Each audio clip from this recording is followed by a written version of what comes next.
Hello, everyone, and welcome to the Self Leadership Podcast, where we believe that real leadership starts with the ability to lead yourself. As leaders ourselves, we know that it's not always so easy, and that's why we had the idea to do this podcast and try to explore how other leaders are able to perform at their best, to be their best self, and live life as intentionally as possible.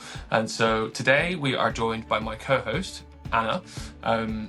I've known Anna for 5 years, I believe, now, which has flown by for all the right reasons. We started as colleagues, we've had a coaching relationship and became friends, and now we're also co-hosts of this podcast. So I am super excited for you to meet the Anna that I know very well. And so without further ado, let's jump straight in.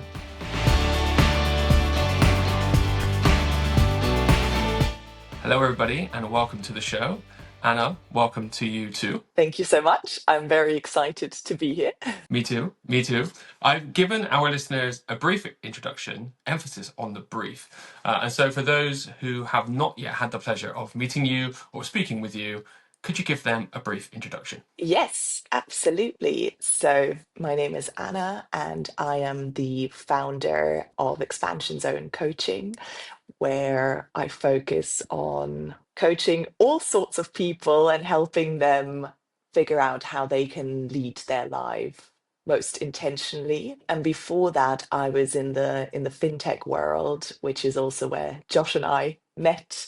And so I was running a fintech startup in the payments space, and then joined a different startup as COO. And it was really during those times that I realized just how much I love working with people and getting the best out of people. And that's when I also decided to train as a coach. And I should also say that that was kind of one part of the picture, and the other part was me having some really profound and eye-opening experiences with coaching myself, that then kicked off my personal growth and self-discovery journey, which I've now been on for just over 6 years. Yeah, and it's been a hell of a ride. And long may it continue. Awesome. Well, let's use the end of your introduction there to bridge to the next question. When you and I sat to discuss the idea for this podcast and what we wanted to do with the show, one of the things that we worked out was that self-leadership is a fluid term. It means something slightly different to everybody else. You've touched on the fact that you've been on this journey for about 6 years yourself already. So what does self-leadership mean to you in a sentence? In a sentence. Oh, okay. It's knowing what you want to get out of life, why that's important to you, and having some sort of idea of how to get there. Oh, I like this. I like this.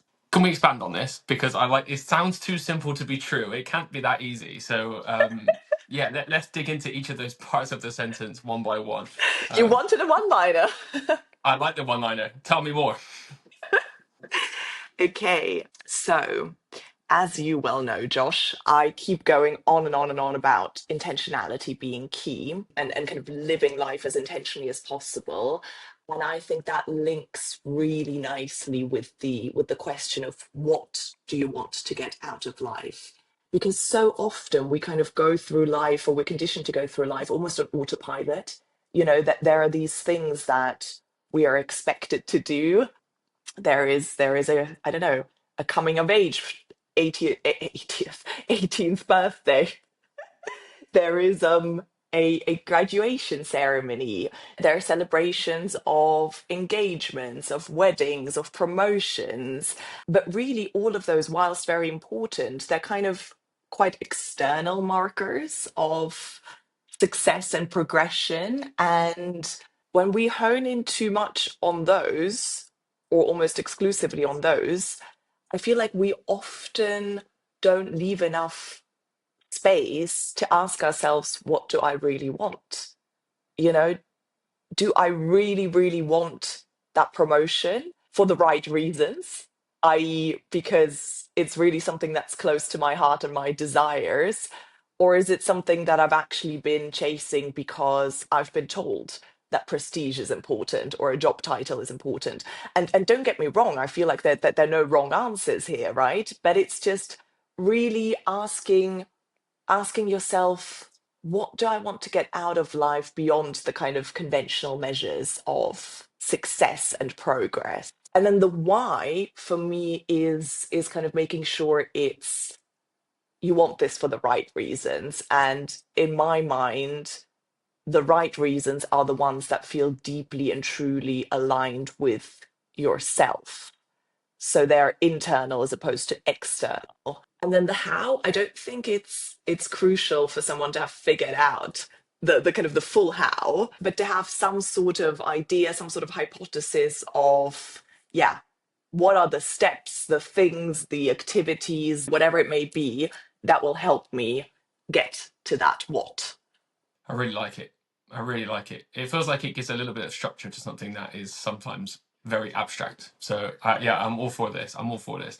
When you described in a bit more detail what that sentence meant to you, it sounded, and this is, I guess, a question, not an assumption, like there was a kind of before and an after moment for you, i.e. maybe there was a period of time where you were one of those people living on autopilot, and then maybe there was a time where you chose not to. So do you recall the moment in your life where you started to think about these things a little bit differently? I'm sure you didn't just immediately arrive at the answer you just gave, but like, what was it that caused you to think about these things in a slightly different way?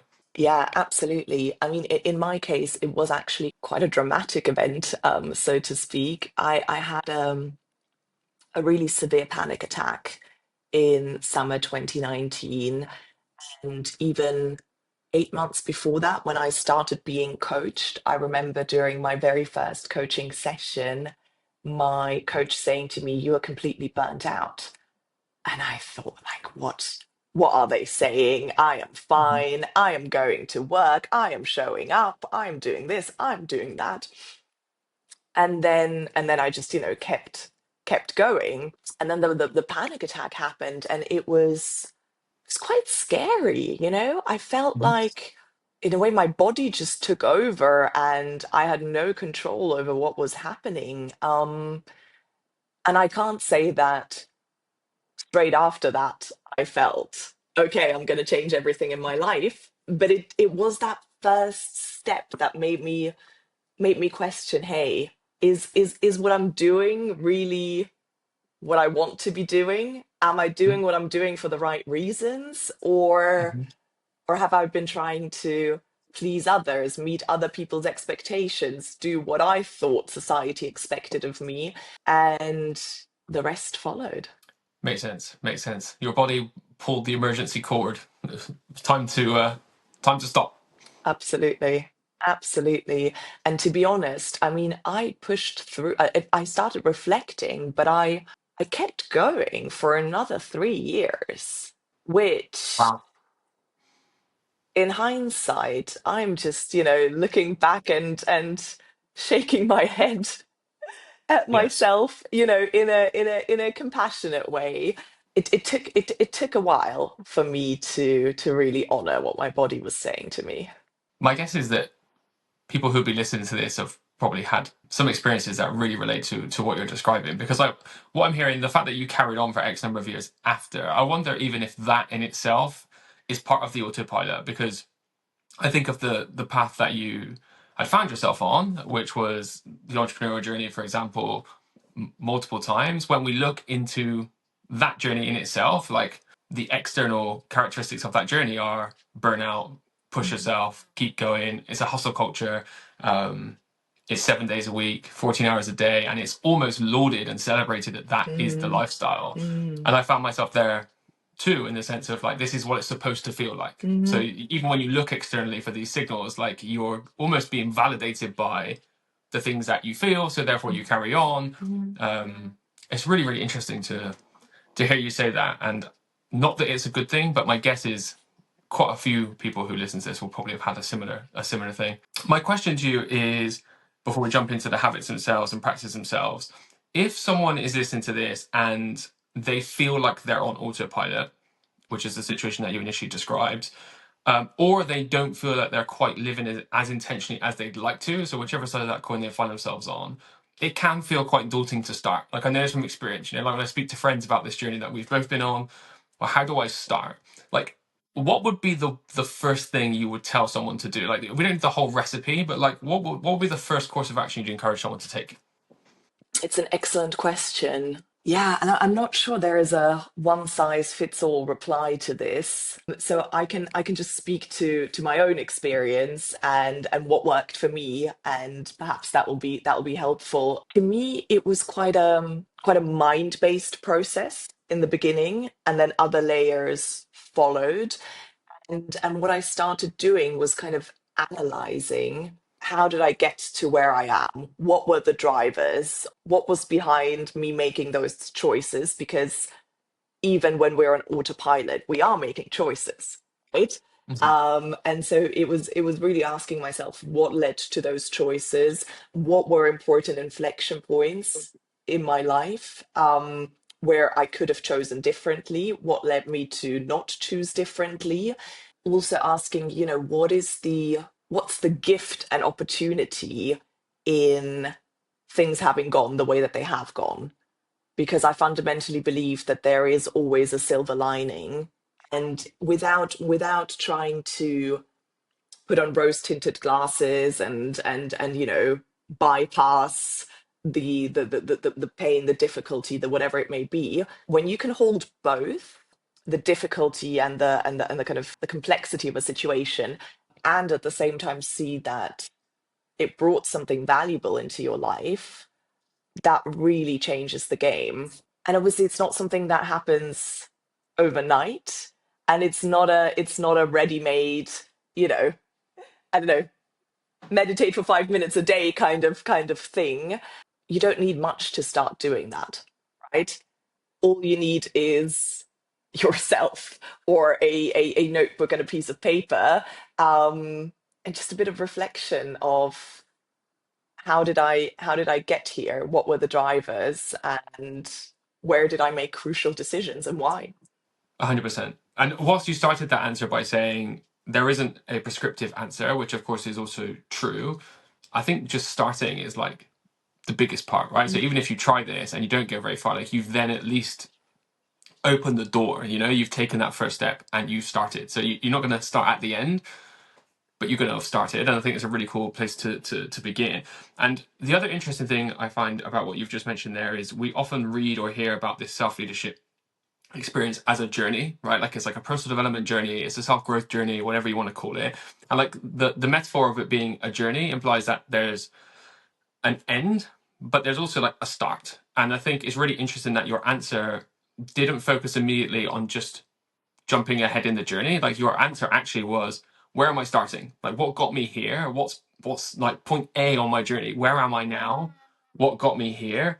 And if you dig into the metaphor even more, so like any journey you take, you can't get to the end if you don't start at the start. So you have to know where you are now to know how to get there. So I think it's super interesting that you've chosen not to skip that step, because I think most people would just jump to, okay, what should I do next? And then you've missed where you're starting from, and there's probably some good answers in there. So I think it's a really helpful tip, and Mm. I would encourage others to try.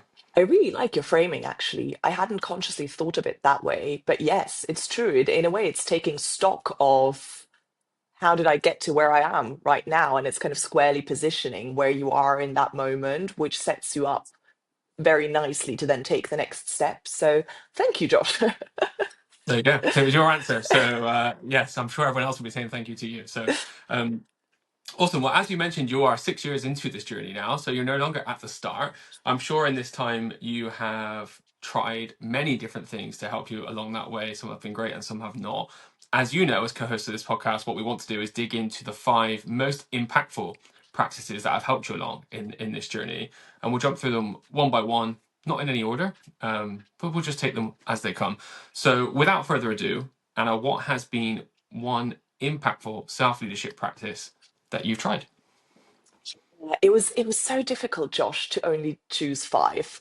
I know it's our format, and yet I will caveat by saying the five I'm going to talk about today are the five that feel most relevant to me right now.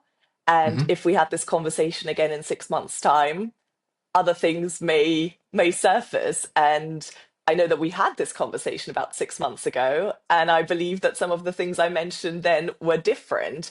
So it's very curious to observe how this changes and how kind of different moments and periods in life call for different things. But yes, All I heard was an invitation to do this again in 6 months' time. So I'm absolutely happy with that. that's a great That's what I took that's a from that. great takeaway.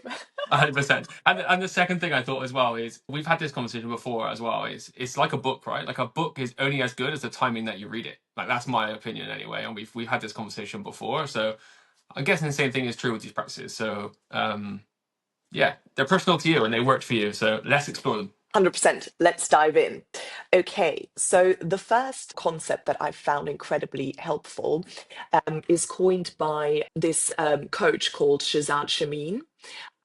And he came up with what he calls positive intelligence framework, where he talks about the fact that we do so much to proactively manage our physical health, for instance. I mean, obviously some of us are better at it than others, but there is definitely a an awareness around like going to the gym regularly or exercising regularly is good for you, whereas we're only starting to apply a similar mindset to our mental health. And what he really talks about in his framework is what can be our exercise routine for strong and solid mental health, and almost like not just avoiding mental health issues but also flourishing. His framework has 3 pillars, and I won't go into the detail of all of them, but what's important to say is that he says that at our core, we're all our inner sage. So that kind of most fundamental part of each and every one of us is is a very wise person that can make decisions and evaluations with discernment, with intentionality, with reflection. And then we have saboteurs, little voices in our heads that sometimes get in the way of that inner sage. And I love the distinction of we are the sage and we have the voices. It really it helps me unidentify with the saboteur voices and then learn to deal with them in a more skillful way. And so he has this really fun framework, to be honest, where he said that the kind of the top saboteur, the one who is in charge, is the inner judge, and the inner judge loves judging ourselves, loves judging others, and loves judging situations. And then it's got 9 saboteurs that are kind of part of its crew, and help it execute whatever it wants to execute. And usually we all have one or two of those saboteurs that are most developed. So somebody might have a really developed perfectionist, somebody might have a really developed pleaser, like people pleaser, someone else might have a really developed avoider, and so on. And there is actually, we'll put this in the show notes, there is a free online test you can take on Shazad's website to figure out which ones your top saboteurs are. But in essence, it's, once, in my case, people pleaser, perfectionist, those voices are quite loud. Once I'm able to say, hey, this is not me, these are parts within me that are trying to protect me, but not always very skillfully doing so. And I'm actually fundamentally this inner sage. I don't have to do what these voices say, Hmm. right? I don't Hmm. have to have a knee jerk reaction every single time a voice pops up in my head and says, oh, you need to check this again. Maybe you've made a mistake, right? Like Hmm. before discovering this framework and practicing this framework, I would I would instantly jump in and, check the thing again, even though I'd already checked it, I don't know how many times. Whereas now, again, not always, of course, but in general, I tend to get better and better at catching that voice. What really helps me, and I think Shazad talks about this as well, is humor is a fantastic way of dealing with our inner saboteurs. Because the kind of the most obvious mistake we can make is then to start criticizing ourselves for having these voices, and being like, Mhm. oh, again I'm thinking this, oh, again I'm being overly perfectionist or whatever. But in reality, what is that? That is just your judge finding yet another way to sabotage you. So it's not stepping into self-judgment when you see that these inner voices are being quite loud, but it's rather saying something like, ah, well, here you are again. Lovely to see you. You have been quite sneaky lately. I applaud your tactics, and yet we're okay. We've already checked this 5 times. Let's like have a cup of tea instead. So it's gosh, our listeners will think I'm advocating lots of self-talk. Um, but it's really unidentifying with those voices that mean well but are not always super constructive, Mhm. and finding a way of relating to them in a more loving way, in a more playful way, and in a way where you really step into your own agency. I love this. It explains why we feel so tired if we're having 10 fights every day with these 9 saboteurs and a judge. It's no wonder that these things are quite difficult to do. We've had this conversation before, and I definitely don't want to make this conversation about me, but um, I've spoken to you at length before about the fact that I've called these voices collectively from my son Felipe. So it's not exactly the same idea, Yeah. and I'd never actually heard of this book that or study that you've alluded to here, but I can talk to the fact that identifying them as something other than yourself is super super powerful. So thank you so much for sharing that. I wanted to ask, I don't know how easy this question is to answer, but I think we should ask it anyway. I'm picturing reading this book. You said it was a book, right? We're reading this book, and it makes, even when you explain it to me, like it makes so much sense. Okay? So then it's like you've read this concept, the concept makes so much sense. And then you've talked about something like you've been able to use humor sometimes to extinguish these voices, or um, not extinguish, accept the voice. What's the bit in the middle? Like, how do you, it feels like the middle would be really hard to do. Like, how do you take the concept you understand and then start to apply it? Like, what would be some of the things that someone could do just to get started at trying this idea? Mhm. So I actually want to give credit to Shazad Shamin in that he's quite practical in his book. There are a lot of hands-on tips regarding how to implement that. And one of the things that he mentions is whenever you catch yourself listening to or taking a saboteur's voice at face value, you won't always catch yourself, right? But like it's almost in a way it's like meditating, right? Um, Meditating is all about tuning into presence and focusing, say, on your breath, and then not having this expectation that you'll never have another thought again whilst you're meditating, but trying to catch yourself and step back out of identifying with a thought when it does come up. And so, in that sense, the practice is very similar in that you start by figuring out which ones are my top saboteurs, right? Hmm. What I think he also recommends is draw them, name them, like you said with your son, you named the voices collectively Felipe.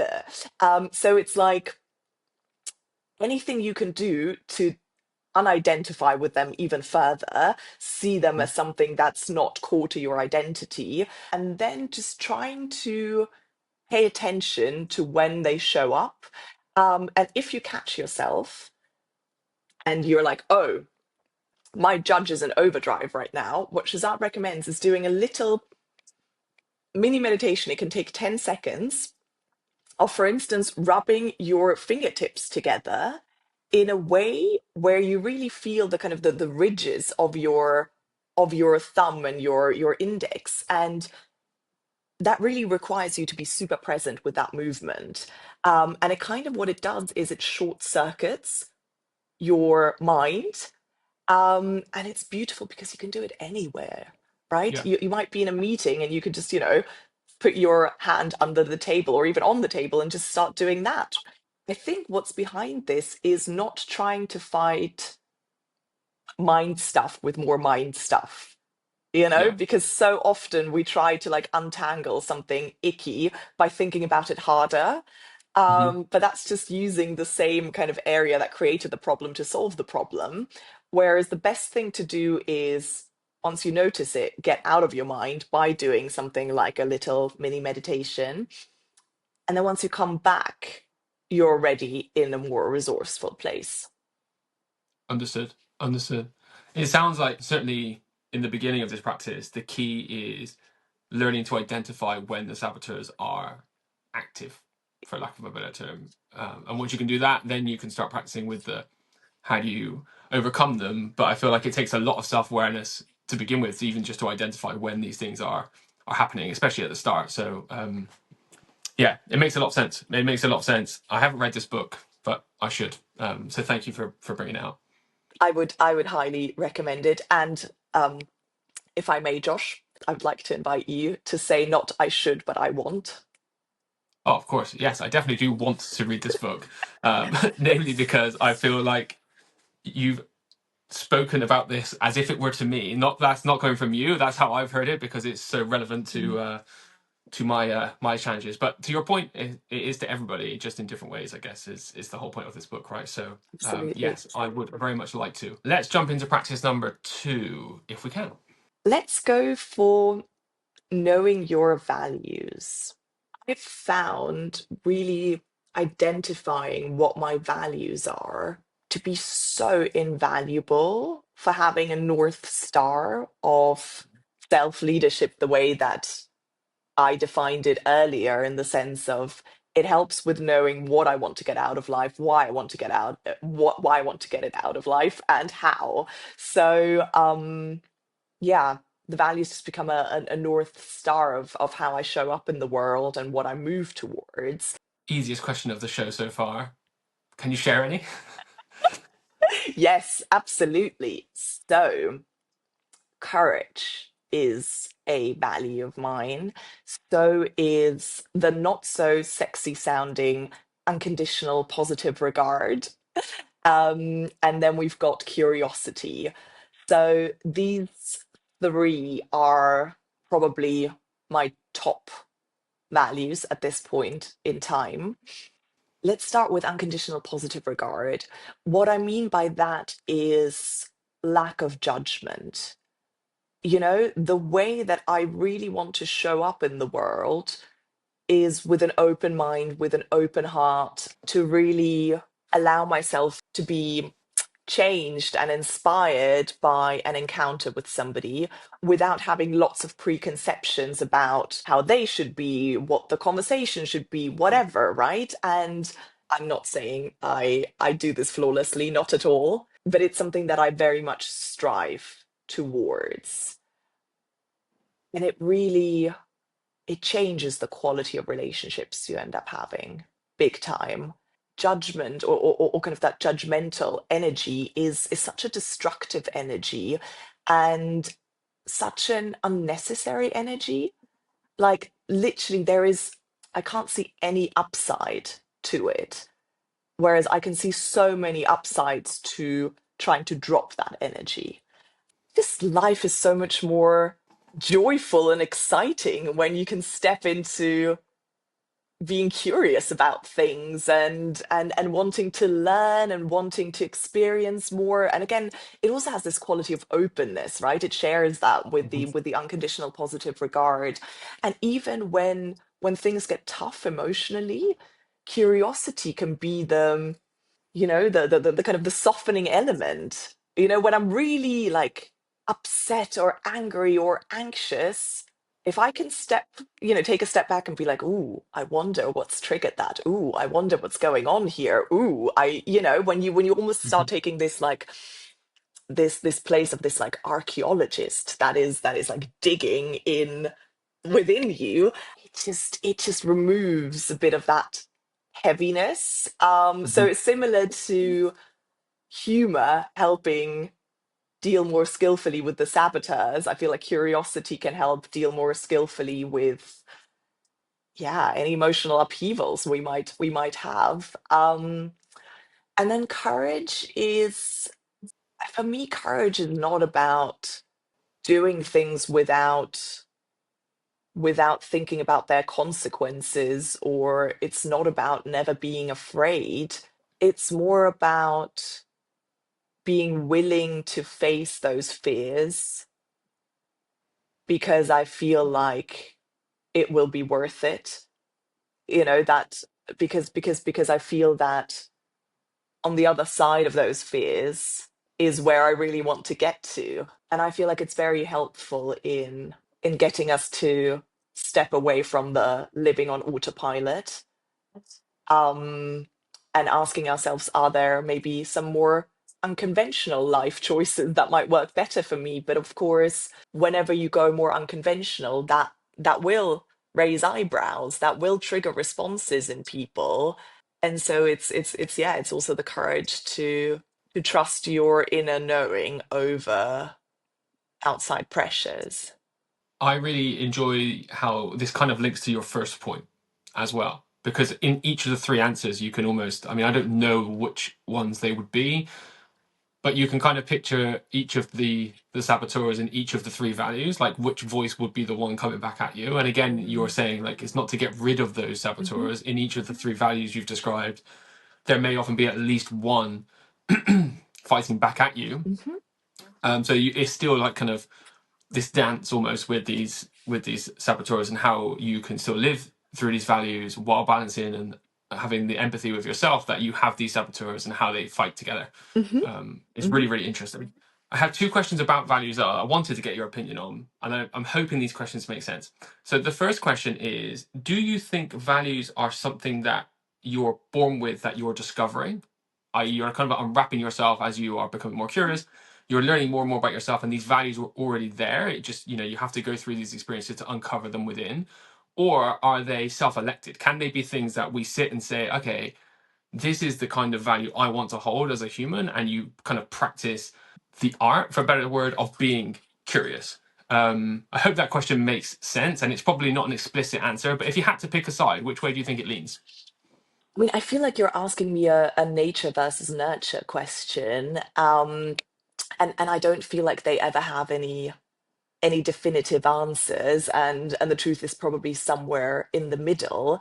But what I think is interesting and important is that, say you've reached early adulthood, and you've never consciously thought about values, you will be unconsciously holding certain values and operating according to them. That's why doing like a values exercise, I think, is so powerful, because it lets you bring all of that to the surface and then Hmm. ask yourself, do these still resonate with me?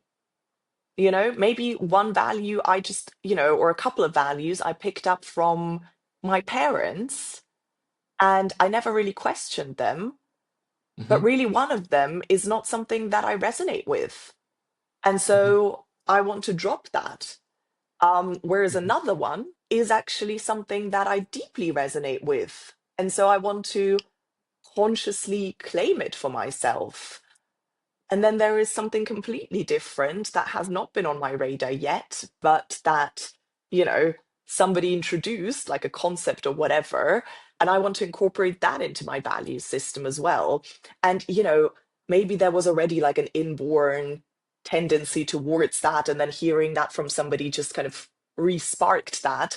I don't know. And to be honest, I don't think it's necessary to have an answer to that. I think Hmm.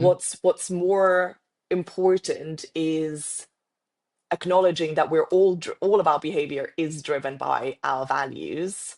Why not bring them to the surface, elect consciously what we want those to be, and thus live much more intentionally? That makes sense. That makes sense. My second question, and I'm not sure if this does make sense, but I really wanted to get your opinion on this because it's something I've been thinking about, and you've always got a good answer to these questions. Do you see values as more of an input to how you live your life? Or do you see them more as an output? Say more. What do you mean by input and output? So it's something that I was thinking about because we talked about this journey part earlier on, right? Here's where we are and here's where we're going. So and let's just take the idea that this journey is infinite, i.e., like it's never ending. Well, we all die eventually. Yes, true. This is true. But the journey itself, while we're here, is never ending. It's never complete. So part of me, having spent so much time in the last year, with, like especially with you talking about these values, initially to me, they felt like an input, like i.e. they were like the fuel, like in the engine, if we want to carry this metaphor on, right? Like so these value sets are within me or within you, as we've just talked about. And so in this situation, they're an input because they're in me and I use them to drive my personal development journey forward. Hmm. And I think I started my uh, journey thinking they were more of an input. So does the input part make sense? So that would be them as an input, i.e., like you use them to drive yourself forward along this journey, right? Hmm. Hmm. uh, as the journey has progressed, I now wonder if actually they are more of an output, i.e., all of the things that I do enable me to be that. And then it becomes an output because they are then a large part of the answer to the question, who is Josh? So this is another question that we've asked ourselves previously, like who is Anna, who is Josh? This was a question at the time I didn't have a very good answer for. Now I actually think the answer to that question is largely my value set. Mm. And I quite like the idea that actually those values are the output of me. Like that is who I am. You've just used the like reasonably extreme situation of ultimately we're going to die. Like this topic has been in my life quite prominently in the last couple of months, and it's Mhm. never been there before. Mhm. And so for me, maybe it's made me think that actually those values are my output of me being Josh. They are Mm. what I can offer the world. They're what I bring because they are universal across everybody that I touch, whether that be my son, my family, friends, partner, whoever it may be. Mhm. They are my output, and that makes me me. And I also quite like that idea. And so it's interesting that just the journey that I've been on, it seems to have shifted a little bit in my head. And again, there's no right answer. Like there is no science necessarily that I know of to support them being one or the other. I guess what I'm really asking is like, how do you use them? Because the answer to that question would kind of be dictated by how someone would actually identify with them and how would they use them. So bit of a ramble, but this is maybe a conversation and it's been in my head for a while, so I thought I'd ask. Yeah, absolutely. I mean, let me start with your last question, which is how do I use them? And I think for me, they serve as North Stars, right? They Mm-hmm. serve as this guidance that I can always fall back on when I'm not sure how to behave, or when there's a difficult situation, and or a difficult decision, or whatever it may be. So that would suggest it's more on the input side of things if we go back to your framework. um but there is of course also output, because people will hopefully see me as somebody who shows up in a reasonably non-judgmental way, right? Mm-hmm. Across the board. People will hopefully experience me as somebody who's quite curious, somebody who's willing to make courageous decisions. So there is, of course, that output as well. However, I'm not sure that I would be comfortable limiting who I am to my values. Interesting. Yeah. And the reason I say that is because I feel like that what it lacks is maybe the definition of purpose. Interesting. I feel like we could have this conversation for a long time. I Yes. don't know if we've got enough time to cover this conversation on this episode, but next week we should continue this conversation because I think it could be an interesting one. Before we move on, just with our intention of making this super practical, what I would say is, if any of our listeners are listening to this and thinking, well, that's all good and well, but I have no idea how to even get to my values. What I would say is that there's lots of great resources on the internet. So if you just Google like a list of values, that's all you need to get started. And then you do a few passes, and initially you take like a highlighter or something, and you highlight all the ones that resonate with you, and like don't overthink it, just go with your first kind of response. and then you do another pass, and you, I don't know, you in the second pass you decide to give them points. For instance, you come up with like a 3 point system, and so you've got all of your highlighted values, and then you go through them, and you're like, okay, out of 3 points, is it like a three, a two, or a one in terms of importance for me? And then you kind of take only the ones that got 3 points, and you look at those, and you ask yourself, are there any overlaps, for instance? Is there a value that maybe encompasses another value that's important to you? And that will be a really, really nice starting point. And then they will probably change over time. I know that mine surely have. You'll come at it from different angles. But yeah, that simple exercise alone can be a really powerful starting point. I can see that. Yeah, I completely agree. And it's also one of those habits or practices that feels quite overwhelming if you haven't yet started, because it can feel quite abstract, can't it? It can feel quite daunting to start. So those lists will be a really good way of, to go back to your earlier point, of seeing where someone is currently. Like you said, it doesn't have to stay there, but at least you know where you're starting from now, and it kind of breaks that abstract down. Yes, I couldn't agree more. Couldn't agree more. And thanks for the point. Cool. Well, let's move on to practice number 3, if you wouldn't mind sharing. Yeah, absolutely. So it's using the wheel of life to periodically check in with myself regarding where I'm at in all the important areas of life. So the wheel of life is a classic kind of coaching tool. It's a super simple thing. Again, if you Google it, it will come up quickly. But in essence, what it is it's usually divided into, it's like a wheel, and it's divided into 8 categories, and they tend to be something like, that there's probably that there's one that's like rest and body and health. There's one that will be wealth and finances. There's one that will be family and friends. That will be partnership and sexuality. One that will be like home and office, and so on. And so you've got kind of 8 categories. And you can also obviously adjust them if those 8 don't feel exactly right for you. But usually the kind of the ones that are used are quite universal. And so you look at them, and then you score how you feel about each and every one of them on a scale of 0 to 10. 10 being like the best. And it's cool because you do it on this wheel, on this circle. And so you can also see what's the shape of your circle. Is it actually a circle, and say you're like a 6, 7, 8 on most of them? Or do you have, like, is it more of a star, for instance? Are there some that you have at a 10, and others that you have at a 4 or 5? So it's also interesting to see how balanced or not balanced things are. And I really like it because it gives you almost like this like bird's eye view of your life in a very quick and simple way. Um, and the way that I use it is that about once a quarter, I will do this, I will evaluate it, and I will then look at, okay, what are my highest categories right now?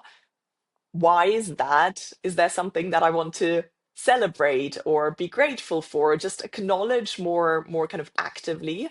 And then also look at the ones that are scoring lowest, and then be like, is that something that was a conscious choice to like deprioritize certain aspects because in favor of others? Or is it actually something that I feel I want to look at head on? And if so, like, okay, what are the things that are making me score, I don't know, home and office as a 5? What kind of changes do I need to make, or do I want to make, in order for that to go up? So yeah, I mean, for me, it's the tool par excellence for intentionality. 100%. And I wanted to ask a practical question, but I feel like you've already given us the practical answer, in the sense if it's done once a quarter, and it feels like one of those really nice practices that actually is really objective, in the sense that it's quite simple to explain. There's no barrier to entry. One could sit down and do it, and it the way you've described it, even if you didn't Google it, you could probably work it out, and it would be a really worthwhile exercise. And actually, the point that you finished with was the exact point that I was thinking when you were explaining it to me, is it could really help someone with their intentionality, which I know is a big thing for you. And when I've had this conversation with others, knowing what you want can sometimes be like a really tricky thing. And so maybe I'm guessing that actually this wheel is a really good way of helping you understand what that might be. Because if you score it, for example, a 4, it's like, well, what would 10 look like? If you don't know, it's unlikely to ever be a 10, isn't it? So it prompts that Absolutely. second question, which is, okay, well, it's a 4 now. Well, you can't really answer what would I change unless you know the answer to what would I want it to look like. 100%. 100%. I couldn't agree more. Um, and you know what I'll also say here is that I've fallen into the trap of answering what do I want for one or two or three or however many of those with, I think, things that ended up not being what I wanted, but what I thought I should want. Mhm. So we're coming back to like societal expectations and this and that, and what are the logical next steps. And sometimes I would answer these things with, yeah, I want XYZ, and Yeah. then I would make zero progress towards them and get really frustrated, and then I'd realize, actually, I don't have this inner burning desire for that. I just Mhm. thought that was what sounded good, or what should be done, or what was the more productive thing, or that would, yeah, give me a better story to tell others. So this is still something that it's an ongoing practice for me to look at, hey, is this something that I really deeply want from the Mhm. inside, or is this something that I think I should want? And that's a very interesting exercise to do in and of itself. Very much so. Very much so. And I feel like there is definitely a glass half full version of that answer, though. And I feel like if we say that the idea of living on autopilot, I think I would make an argument to say that there's almost like a bias. It's like a subconscious bias. It's in you. You know that you say you can't rid of it. Like it's there, and so you can almost call that one of the saboteurs because it's never going to disappear. So it's in us, but arguably by doing the wheel activity, even if it doesn't progress in the time until the next review that you want it to, you're probably more likely to catch the fact that you didn't want to actually do that in the first place far quicker than without doing this exercise. We've spoken at the start of this conversation, it might be 3 years before we check in again, and so you just continue on the same path for so long, but actually this bias is there, and maybe this activity is just a great way of checking against it reasonably frequently so that it doesn't lead to burnout or extended periods of time of doing something that makes someone unhappy or whatever it may be. It like encourages the check-in, and it encourages the reframe. Even if it isn't there, maybe you're more like, or someone is more likely to catch it. I think that's a really cool way of preventing burnout in that sense. Um, why specifically burnout? Just because in your example that was like the and like if work was, for example, the issue that someone was having, if they Mm, weren't doing this activity, they may just carry on down this path for yeah, a couple of years, and then the consequence for that would be work. Maybe it's a relationship that they're in and it's not fulfilling for them, and yeah, so if they didn't have these check-ins, actually they would just stay on autopilot for an extended period of time. Okay, here the consequence isn't burnout, but it's unhappiness or it's yeah. unfulfillment or loneliness. So the outcome can change depending on the pillar and the situation, of course. But I guess what I'm saying is actually the art of checking in isn't about ridding the idea of autopilot if someone was thinking that way. It's actually more about it gives you the opportunity to check that you're not on autopilot more Hmm. regularly. And then when you are, you can identify it, you can step back and you can course correct. And actually, like, therefore, you're more likely to keep these course corrections happening more frequently and prevent any of these kind of extreme negatives that may come out in a different pillar. Absolutely, I agree. But I would also say it's not just about extreme negatives, right? It's just also about like things that are nagging at you, like these shoulds. I should do this, I Mm, should do that. And I think you're more likely to uncover those faster if you set that yeah, as a goal for yourself. And you keep setting it over and over, but actually you're making zero progress towards it. 100%. Then maybe that's an indicator that that was not the right goal all along.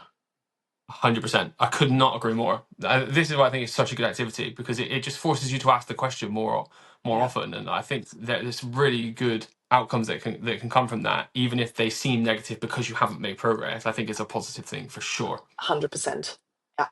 I really like it. I really like it. I have two follow-up questions, if we may, on this. One of them is, if someone's, for example, at the start of their journey, they do this activity, and let's say that a few of these pillars are scoring lower than they would like. I'll just insert myself into this example because when you start the journey, like nothing felt like it was great. So that was why I was starting this journey, right? So like I would have looked at this and gone, okay, well, 6 of my 10 pillars are pretty rubbishly scored right now. Like I've got a lot of work to do. Like, is there a way of like prioritizing, or how could someone understand like where to start without feeling like they have to fix everything like immediately? Is there any advice you'd give to someone who's looking at that wheel of a long to-do list, thinking like, or to want list, and not know where to start? How can you not get overwhelmed with this? This is maybe an answer that might feel a bit frustrating, but it's the one that I stand by. And that is what feels most alive. Hmm. You know, like when you go through those bits and pieces, what moves you the most? What yeah, what gets a response in your body? What gets a response in your emotions? What makes your heart beat a bit faster? And I say it's frustrating because sometimes it's not so straightforward to access that. Um, Hmm.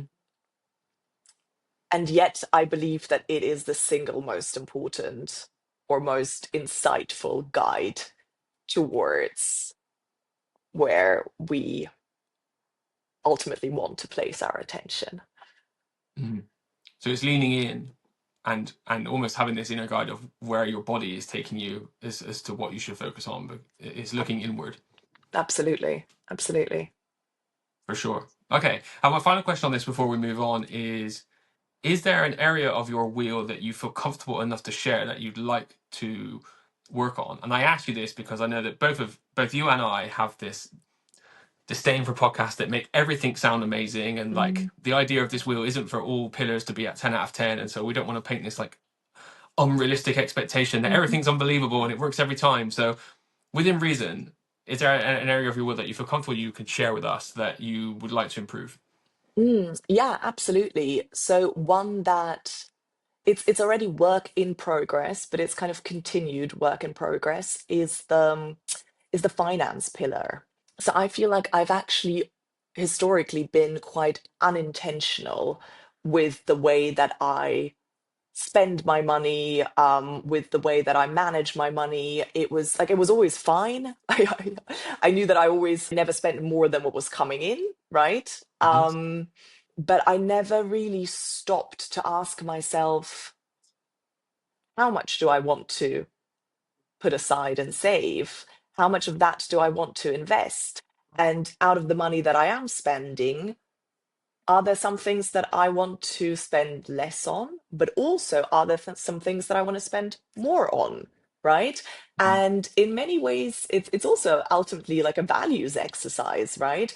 And like a conclusion that I came to for myself is that I want to spend like I don't actually care so much about going to nice restaurants, which is interesting because it's a big thing in my family. And so I just kind of carried that on, like obviously it's not on a super frequent basis, but every now and then going to like a nice restaurant for a fancy meal or something. And I realized I don't really care about that. Like it's Yeah. nice, sure, but I would much rather spend that money on, put that towards a retreat or a coaching course or some more like therapy or anything kind of personal growth related. Much rather spend it on that. Or similarly, I mean, I've kind of known this that I'm not big on shopping. It's not something that I just find it quite boring. But basically, I realized not only do I find shopping boring, but I don't want to have that much stuff in Hmm. my flat. And I've kind of looked back at there was like one exercise that we did is to look at what what financial decisions or what purchases did you regret or did you feel that actually they didn't give you what you wanted? And in my case, it was mostly material things. Hardly ever was it a non-material thing that Hmm. made me feel like, yeah, it's it was a waste of money. And also, like, just for instance, I love getting my nails done. It's something that I love, you know. Um, and it's not a it's not a cheap thing. But now that I have a very intentional budget specifically for beauty or nails or whatever, like if somebody makes a comment, then like that comment does not really affect me because I know that I have a very clear plan that's very intentional, that's rooted in my values, and that really works for me, which is really cool. Mm. So that's the finance one is definitely one that is a work in progress for me. Thank you for sharing, first and foremost. I'm going to try and be a little bit bold here, actually, and repeat you back to you, because I think this is such an awesome, like, full circle moment for this whole conversation. Because That's I'm good. going to, like, intentionally oversimplify this to try and make it make any sense. But, like, essentially, you've taken this habit that was in your life, that was on autopilot, that was contributing to this pillar that underscored on your way of life, and your answer to this was to make it more intentional. Mhm. Like essentially, what you've done is the budget, for all intents and purposes, is becoming more intentional with your money, for example. So, like, what I've really enjoyed about your answer there is you've combined like your answer of self leadership with two of the practices that you've discussed, and just applied it to one thread, and like it makes so much sense. You know, it was like you've yeah, you've hit your own nail on the head in that one example. I believe. I like Well, it. It's cool. well, Josh, I don't keep banging on about intentionality for no reason. No, I know.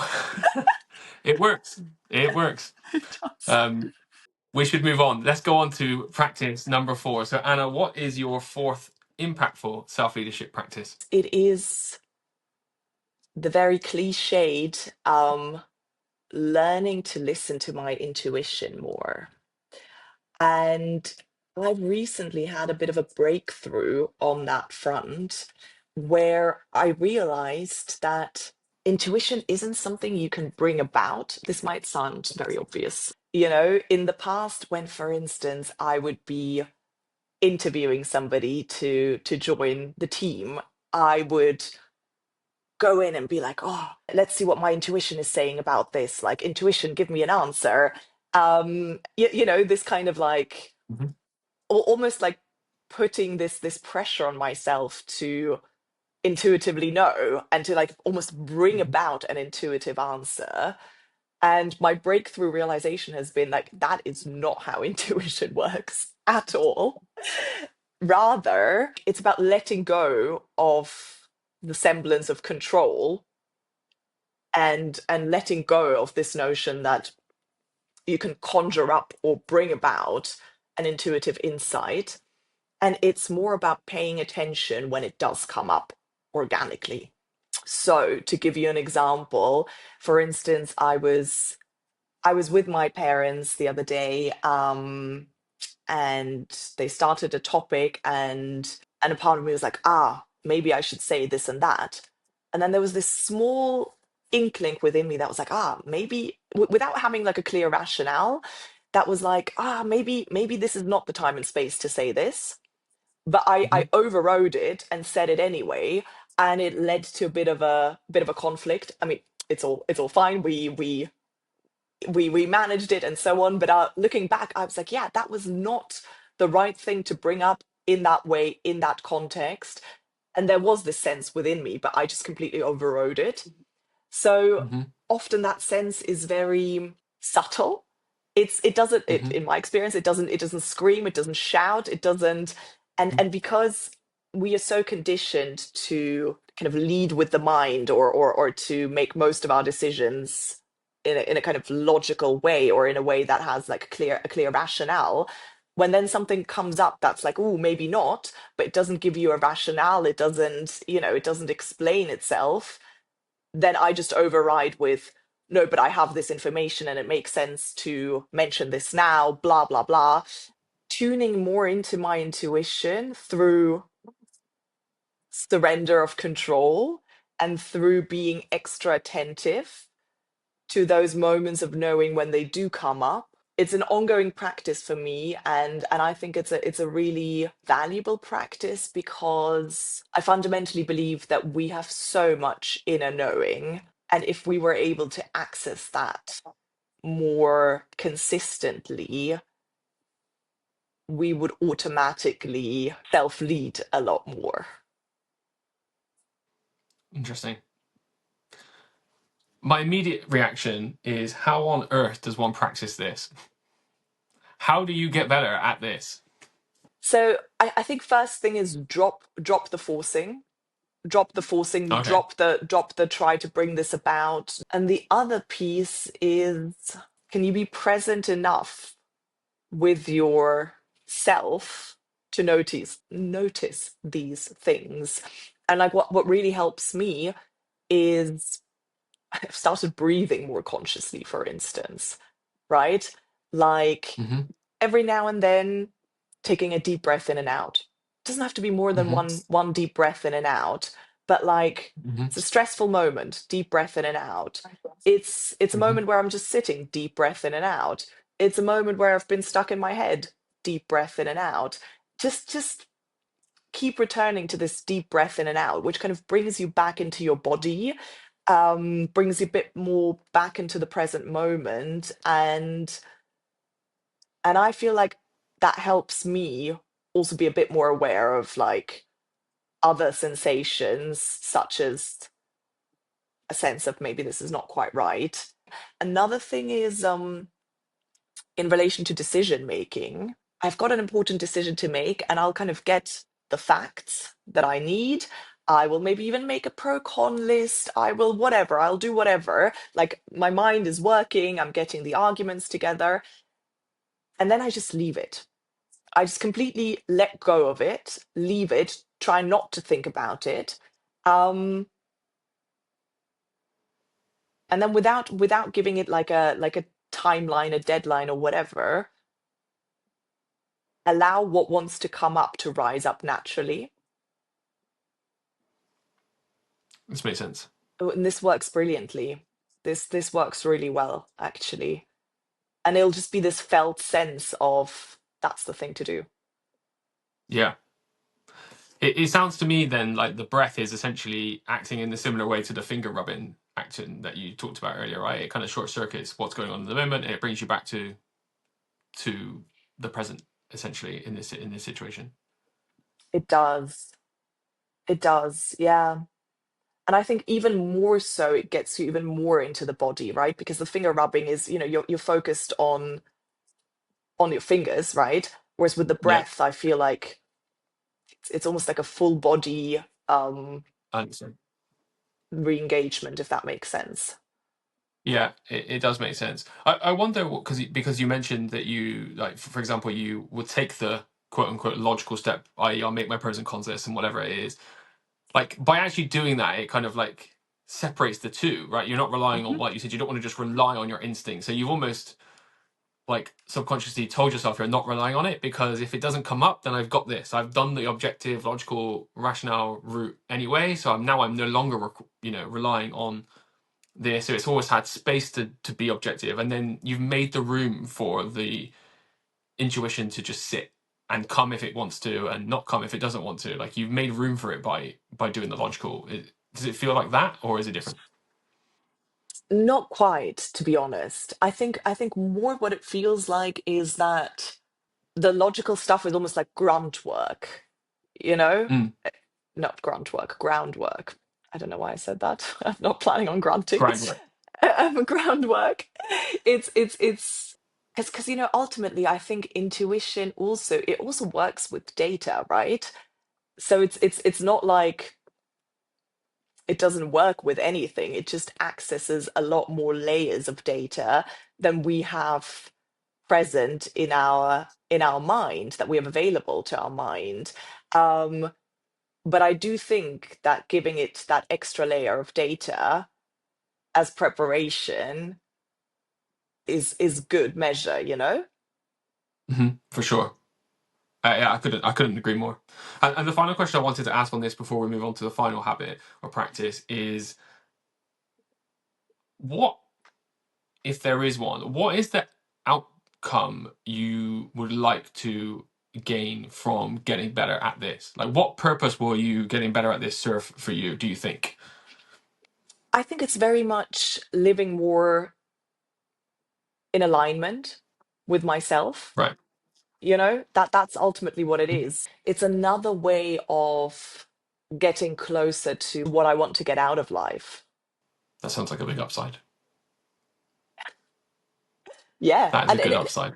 and it makes sense, doesn't it? Right? Like Yeah, if I manage to tune in more to my inner knowing, then that means I can make decisions. I can take actions that come from a place of inner discernment, that come from a place of inner alignment, inner cohesion, um, and that are intentional as opposed to being knee-jerk reactions to outside influences. for sure. I can see that. Like, I think what I've heard, and I know this isn't 100% like the pure purpose, I don't think, of what you're saying, but like what I've heard is we talked about the wheel, and there's all of these objective pillars in someone's life, and we can score them, and there's things that you can, for all intents and purposes, just apply data to. You have to have a know of a how and a why, but like they are reasonably data led. And like essentially what I've heard is this is actually the same thing, but it's actually making room for you to just be your true self in some situations. Like sometimes it isn't just the data Mhm. that you need. So it's almost like, yes, there's all these areas I want to be intentional and logical, but actually these, in some areas, it's actually making space for me to just be intentionally me and seeing what comes out. Yeah, And they yeah, fit together really nicely. yeah. And I couldn't agree more that they are ultimately trying to get at the same thing, just The coming at same, it but yeah, from different perspectives. yeah, yeah. You don't need the wheel for every situation. Some situations it can be let what's already here come out, and Exactly. that is the purest form of intentionality. You could argue. Exactly. Like if anything, the wheel is almost like an aid for that, right? Because, Yeah, for me, I'll speak for myself, I'm very much at the beginning of the journey of really tuning in with my intuition, my inner knowing and so on. But I feel like if I'd really mastered that, maybe I wouldn't even need the wheel of life anymore. this is your podcast, so I'm hesitant to give you this response, but it's quite profound, and I think you'll enjoy it. Prior to me doing this leadership journey for me, all I relied on was my gut, Hmm. and it did not do me any way. It did not help to the point where I started to not trust myself. And actually, the self leadership journey and the wheel and these pillars and this objectivity was actually a way of like removing my whole self from these processes to get to a point where things were objective so that I could build trust back with myself. And like Mm, now that we're so far into this, actually, what I'm left with is 80% of the time I can use the data and I can use the logic and I can use the objectivity and I can get to an outcome. But now, when there's 20% of the time where I need to use myself, I trust myself again. mm, There is this mm, final layer of approval and it comes from a place of self belief and it comes from a place of authenticity because that part that's left is real and I trust mm, him. mm. That's so So you try, beautiful.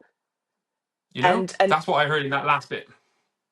yeah, exactly. And I think chances are high that as you continue on your self-leadership journey, the percentage will keep increasing. Mhm. Yeah, that was a really cool insight. I don't know what you just said that really clicked that off my head, but it really made sense what you said. And I was like, yeah, this is exactly what it actually is. I love that. I love that. That's so cool. Thank you, because that was really cool. My pleasure. Okay, well, Anna, we have arrived at your final self leadership practice. So please share with us your fifth self leadership practice, please. It is being in the world, acting in the world, behaving in the world according to the core belief that there is no coincidence. Tell me more. So I think this is ultimately one of the most core beliefs that I hold on to. And I do acknowledge that it's a belief that absolutely not everyone will resonate with. And I think that what I'm gonna say also works if you are not comfortable embracing this, no matter whether you want to call it there is no coincidence and everything is kind of orchestrated from above, or whether you want to just say, um, without making any kind of metaphysical claims, if you just want to say, I believe that there is a gift and opportunity in everything that happens, no matter how bad it is, it kind of gets you to a similar point where you don't view unpleasant or negative or painful things that happen to you as merely negative, but you also view them as powerful lessons, powerful initiations, powerful revelations that inform your self-actualization journey. Hmm. Um, It's it almost sounds stoic, right? It's less about what happens to you and more about what you do with it. It's quite. Is it close to this?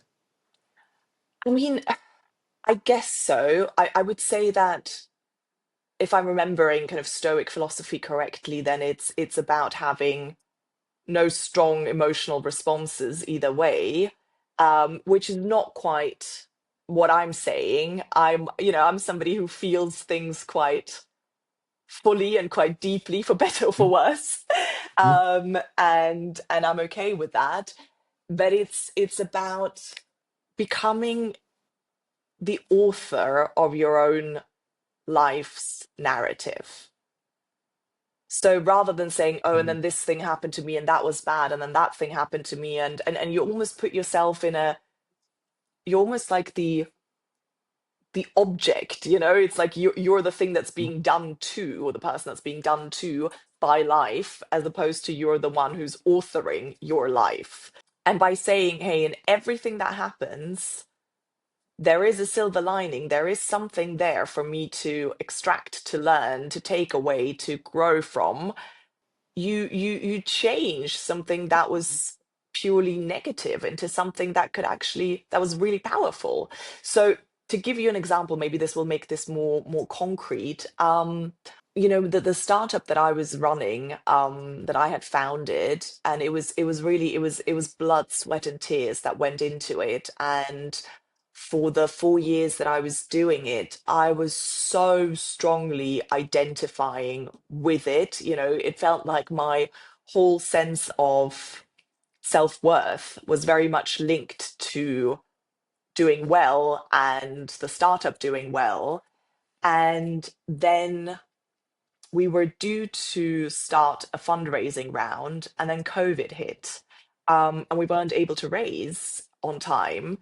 And so we had to make the difficult decision to sell the business.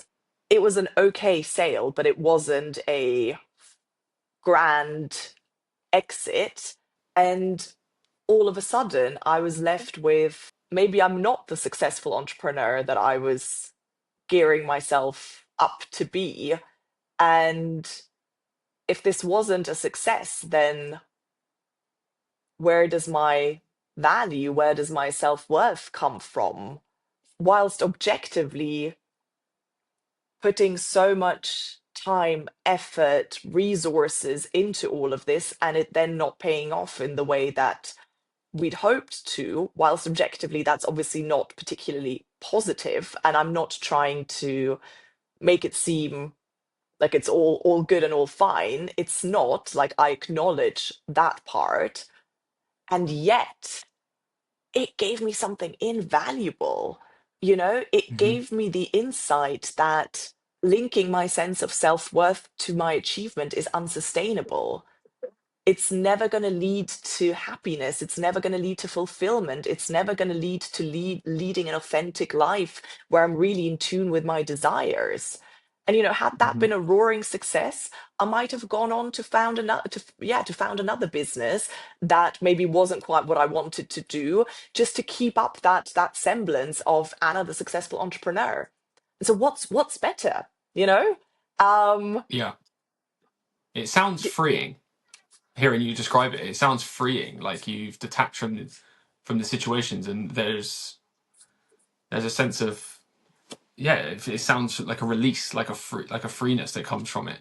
and I think there is an element of that to it, because if you believe that there is no coincidence and that everything happens for you, then all of a sudden every single experience is there to get you closer to who you really are, right? Yep. Or even if you don't want to take the kind of the more spiritual view, and you want to kind of stick with, there is a positive angle in everything that happens, even if it's quite negative in and of itself. That positive angle will often be forcing you to drop something that's not in a way. It reminds me of what we were talking about when we were talking about the wheel of life, and when we were saying that, we think we want something, and then we never do it, we don't do it, and then we realize, actually, this is not really aligned with what I truly want.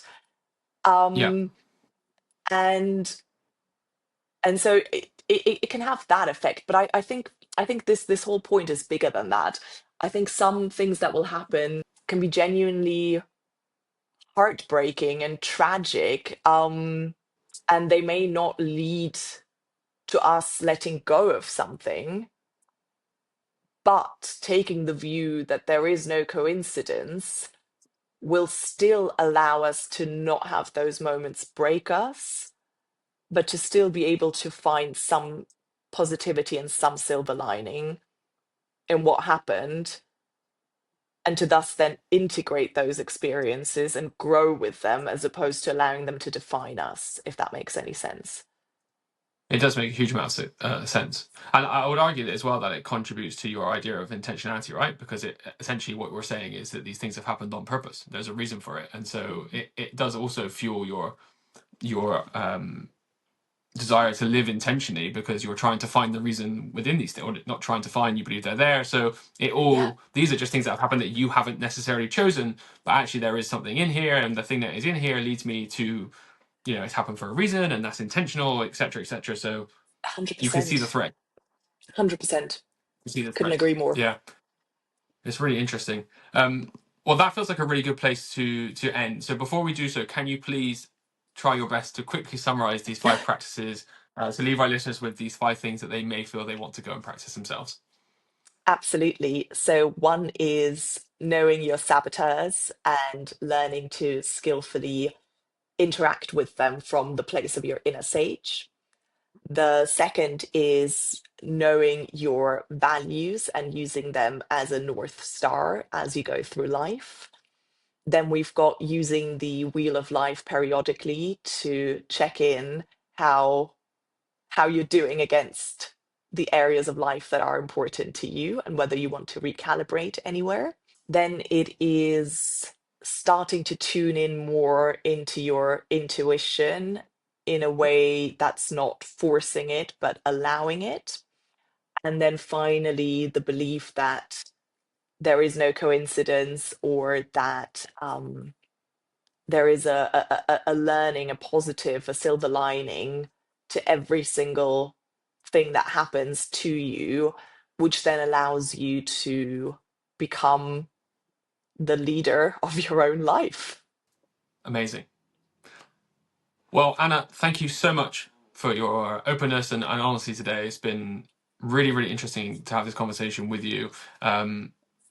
I found it helpful. I'm sure our listeners have as well. And obviously, we hope that you have been able to find something that you can apply to your own self-leadership journey as well. And so, Anna, thank you. And until next time, let's wrap this up. Thank you. Thanks so much, Josh.